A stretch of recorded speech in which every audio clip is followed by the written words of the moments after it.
Up next, new evidence that dozens of college students believed to have drowned may have actually been murdered, perhaps by a serial killer or killers who leave behind these smiley faces. At that crucial spot, they say they'd find the killer's trademark, a smiley face.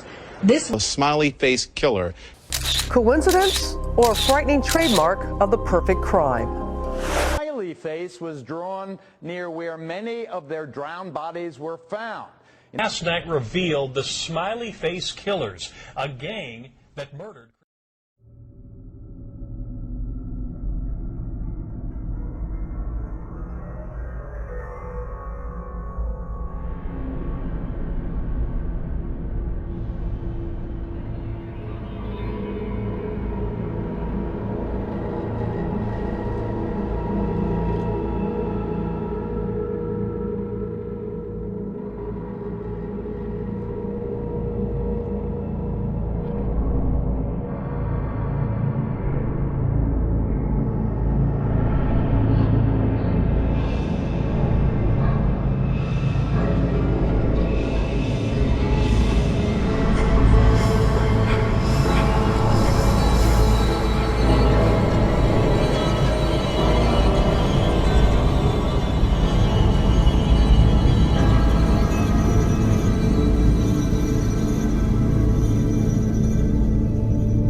Can prove not only were murdered and pushed in the water, but, so you'd be interested, we can prove that some individuals went in the water not on the night that they went missing, which means that they were held for an extended period of time before they entered into the water, which means not only did somebody hold them, but that totally blows up the whole theory of these young men were totally intoxicated.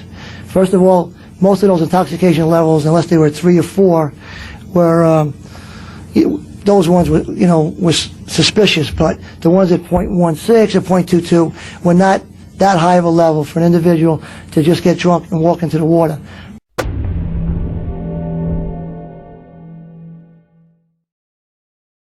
Jan Jenkins now says she knows exactly what happened to her son Halloween night 2002. Chris was abducted in a cargo van. He was driven around Minneapolis for hours and tortured. He was taken down to the Mississippi River and he was murdered. Kevin Gannon and Anthony Duarte are the retired cops who say they've discovered a link between Jenkins' death and the drownings of at least 40 other men in 25 cities in 11 different states. The Bureau told us, to date, we have not developed any evidence to support links between these tragic deaths or any evidence substantiating the theory that these deaths are the work of a serial killer or killers.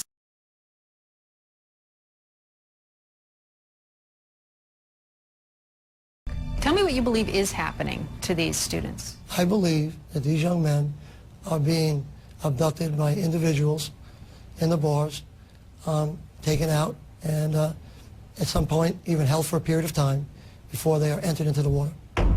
The murders, they say, are staged to look like drownings. Each has been ruled accidental.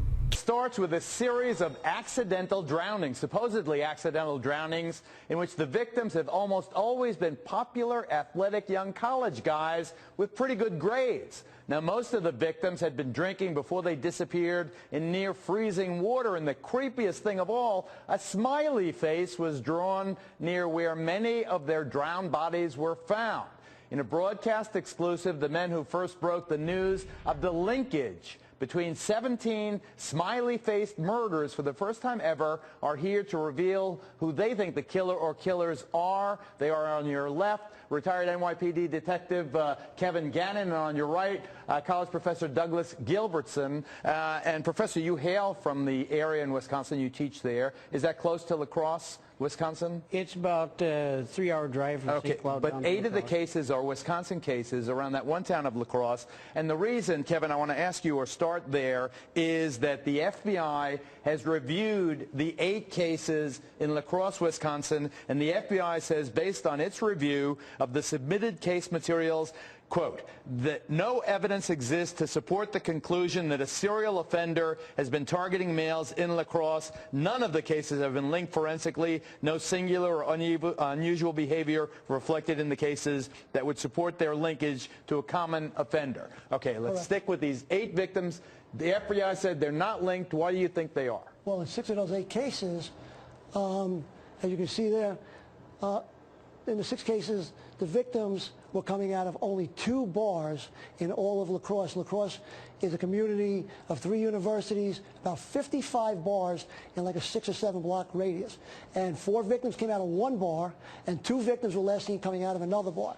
That, to me, seems very compelling and shows there's got to be some kind of linkage there. Okay, so the origination of the victims, the night they drowned, 2 bars out of the 55. Correct. Okay, point 2, evidence from 5 of the victims found at the foot of this statue. Can you show the statue right here, Peter? Yeah, in La Crosse. What about this, Kevin? Well, that's this 12-foot Indian iconic statue that is in the north end of the park there, right alongside the Mississippi River. And there, the scent that was found from bloodhounds and cadaver dogs showed that 5 of the victims, 5 of the 8 victims that drowned, their scent was there, and property belonging to the victim was located. Hats, their wallets, summonses that one of the victims received.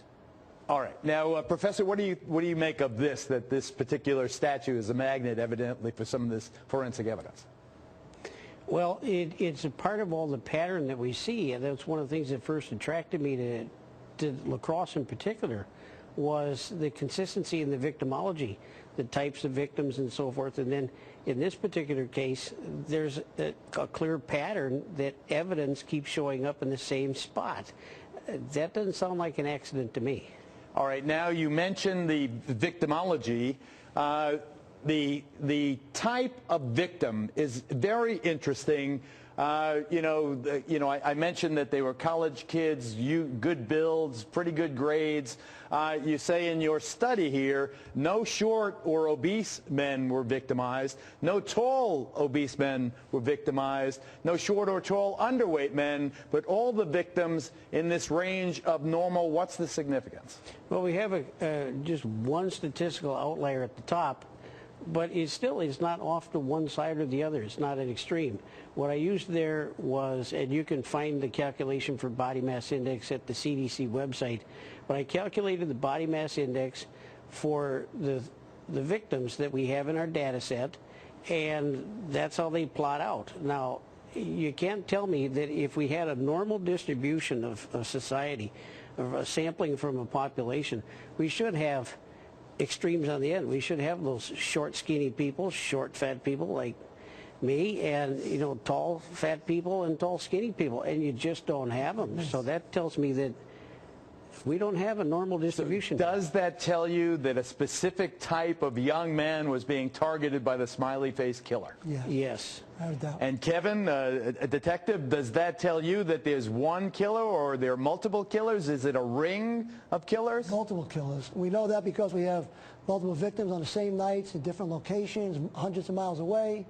In the 17 cases now that we can prove homicide out of the 50 cases, that we could link, that the professor has linked, in 7 of those cases, the victims were not only held for a period of time, but they were dead before they went into the water, like Luke Coleman here. Like the young man pictured here. Correct. Yes. All right, so what about the smiley face? Is that a taunting of the authorities? We believe it is, but there's another meaning the professor could speak to. There's obviously intended message left behind with the smiley face. In Luke's case, he came out of the bar, was missing on the 30th. Lacrosse did a search on October 1st. They brought in 2 sets of bloodhounds and a cadaver dog. They then hit, the bloodhounds both hit on a vehicle in which it showed that... Vehicle pictured here. That Luke Holman was slid in from the rear driver's side door over to the passenger side door. What's the motive? Well, we're not going to get into a motive right now tonight. I want to tell you, prove first that the case was homicide before we get into any Satanic? No, not at all. No way. Why the smiley face? I don't understand the symbolism. Part of it is a taunt, like you said. Just mocking. Just mocking us. Part of it, yes. Do the victims' families agree with you, Professor? Yes. The families who have given us the cases, and that's one reason you only see 17 out of the 50. We have 17 families and our own personal effort where we've managed to get together all of the reports and photographs, and we've been able to prove that those were homicides. So we need more information on the rest of the cases. Good luck with the pursuit. Let us know. Coming up. It operates in small pods based in different cities. That's why the killings are clustered. In Minnesota and Wisconsin, 18 young men who fit the same profile have disappeared since 1997. The majority in La Crosse, Eau Claire, Minneapolis, and St. Cloud. Gannon and Duarte interviewed hundreds of people and even tracked down eyewitnesses. So you believe that you've talked to people who have witnessed at least one of the killings? Correct. Gannon and Duarte say they now know names of killers and specific locations where the gang is operating. They say it's too early to reveal it. They fear the group will go underground, ruining any shot of a criminal case.